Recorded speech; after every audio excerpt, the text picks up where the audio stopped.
চিৰাঙৰ ঢালিগাঁওস্থিত বঙাইগাঁও প্ৰৱেশদ্বাৰৰ মুখ্য প্ৰৱেশদ্বাৰৰ সন্মুখত প্ৰতিবাদী কাৰ্যসূচী বঙাইগাঁও শোধনাগাৰৰ মুখ্য প্ৰৱেশদ্বাৰৰ সন্মুখত শ্ৰমিক সংগঠন চিটুৰ উদ্যোগত আৰু বঙাইগাঁও শোধনাগাৰ সংযুক্ত শ্ৰমিক সমন্বয়ৰক্ষী সমিতিৰ সহযোগত প্ৰতিবাদী কাৰ্যসূচী ৰূপায়ণ কৰা হৈছে।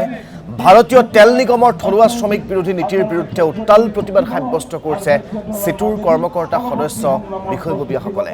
এয়া আপোনালোকে দেখিবলৈ পাইছে দেশজোৰা মহাবিক্ষোভ কাৰ্যসূচী। এয়া হাতে হাতে ফ্লেগ লৈ এইদৰে প্ৰতিবাদ সাব্যস্ত কৰিছে চিটুৱে। আমি পোনপটীয়াকৈ আপোনালোকক এই প্ৰতিবাদী কাৰ্যসূচী দেখুৱাবলৈ আমাৰ সাংবাদিক জয়ন্ত দেৱনাথৰ কাষলৈকে আপোনালোকক লৈ গৈছোঁ। জয়ন্ত, এই যি চিটুৰ মহাবিক্ষোভ এই বঙাইগাঁও শোধনাগাৰৰ মুখ্য প্ৰৱেশদ্বাৰৰ সন্মুখত মূলতঃ তেওঁলোকৰ দাবীসমূহ কি কি?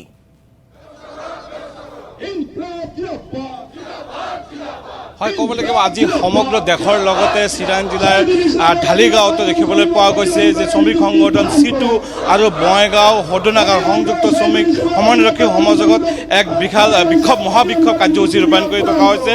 মই দেখুৱাইছোঁ এয়া হৈছে চিৰাং জিলাৰ ঢালিগাঁওস্থিত যি বঙাইগাঁও শোধনাগাৰ এই মুখ্য প্ৰৱেশদ্বাৰৰ সন্মুখত প্ৰায় হেজাৰ হেজাৰ শ্ৰমিক অন্যান্য যিসকল শ্ৰমিক সংগঠন আছে তেওঁলোকৰ সহযোগত এক বিশাল তেওঁলোকৰ মহাবিক্ষোভ কাৰ্যসূচী ৰূপায়ণ কৰি থকা হৈছে।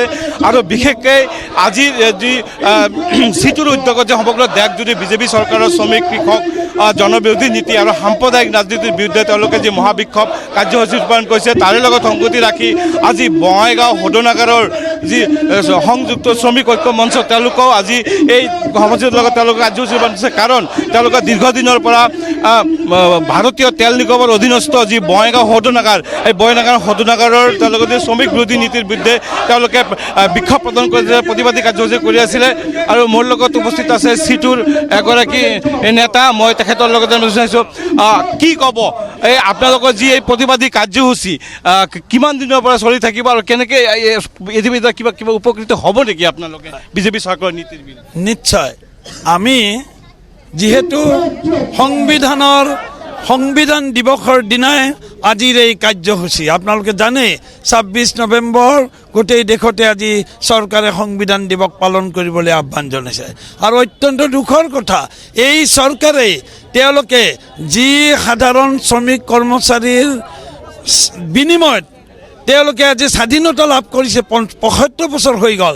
এই মেনেজমেণ্ট এই চৰকাৰে শ্ৰমিকৰ কৃষকৰ প্ৰাপ্য অধিকাৰক বঞ্চিত কৰাৰ কাৰণে সংবিধান ভুলুণ্ঠিত কৰিব বিচাৰিছে।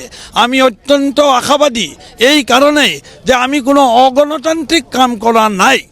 প্ৰতিটো শ্ৰমিক কৃষকে নিজৰ তেজ দান কৰি যিবোৰ আইন তেওঁলোকে অৰ্জন কৰিছিল এটাৰ পিছত এটাকৈ এই আইনবিলাক তেওঁলোকে নস্যাৎ কৰি শ্ৰম সংহিতাৰ মাজেদি তেওঁলোকে এতিয়া মেনেজমেণ্টৰ পক্ষে তেওঁলোকে আইন আনিছে। আমি যেনে তেনে শ্ৰমিক কৃষকক ঐক্যবদ্ধ কৰাৰ যোগেদি যেনেকৈ পঞ্জাৱ হাৰিয়ানাৰ কৃষকবিলাকে ৭০০ কৃষক তেওঁলোকে মৃত্যুবৰণ কৰাৰ মাজেদি এই চৰকাৰকে বাধ্য কৰিছিল তেওঁলোকৰ কৃষক বিৰোধী অধ্যাদেশ ৩খন প্ৰত্যাহাৰ কৰিলে। একেধৰণে আমি আশাবাদী যে আমাৰ দাবী যিহেতু গণতান্ত্ৰিক দাবী, যিহেতু সংবিধানসন্মত দাবী, এই দাবী পূৰণ কৰিবই। যেতিয়ালৈকে পূৰণ নহ'ব আমি আন্দোলন চলাই থাকিম। ৰাজদীপ, মই BGRৰ যি কৰ্মী সংগঠন আছে তেওঁলোকে জানিব বিচাৰোঁ BGRৰ কৰ্তৃপক্ষই দেখা গৈছে যে বিভিন্ন সময়ত আপোনালোকৰ শ্ৰমিক বিৰোধী নীতি অৱলম্বন কৰিছে, এই সন্দৰ্ভত আপোনালোকৰ স্থিতি কি?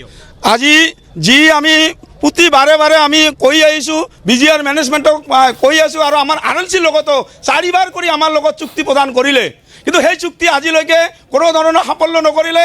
আৰু যি শ্বহীদুল ইছলামৰ অধীনত যি 12জন শ্ৰমিক আজিলৈকে সেই শ্ৰমিককেইজনক নিযুক্তি প্ৰদান কৰা নাই। আৰু যি PKMৰ অধীনত যি 2জন শ্ৰমিক আছে সেই 2জন শ্ৰমিকো এতিয়ালৈকে নিযুক্তি প্ৰদান কৰা নাই। আজি WWTVত যি এজন মানুহ আছে তাকো এতিয়ালৈকে কোনো নিযুক্তি প্ৰদান কৰা নাই। আজি যি CWSত আছে তাৰো এজন শ্ৰমিক আছে তাকো নিযুক্তি প্ৰদান কৰা নাই। গতিকে আমি খালি তাৰিখ পৰ তাৰিখ লৈ আছোঁ। গতিকে আপোনালোকৰ জৰিয়তে আমাৰ এটা যোৱাকালি যি সিদ্ধান্ত হৈছে যি RLC আমাক 10 দিন সময়সীমা বান্ধি দিছিল এই সময়সীমা পাৰ হৈ আজি 13-14 দিন হৈ গ'ল। গতিকে আমি হাত সাবুতি ৰৈ নাথাকোঁ। অহাকালিৰ পৰা আমি যিহেতু যোৱা 23-10-2024 যিটো আমাৰ প্ৰতিবাদী কাৰ্যসূচী আছিল যে আমাৰ কৰ্মবিৰোধী, গতিকে সেই কৰ্মবিৰোধী আমি অহাকালি ৰাতিপুৱা 8 বজাৰ পৰা 24 ঘণ্টা আমি কৰ্মবিৰতি পালন কৰিম। জয়ন্ত দেৱনাথ, আপোনাক এই মুহূৰ্তত ধন্যবাদ জ্ঞাপন কৰিছোঁ।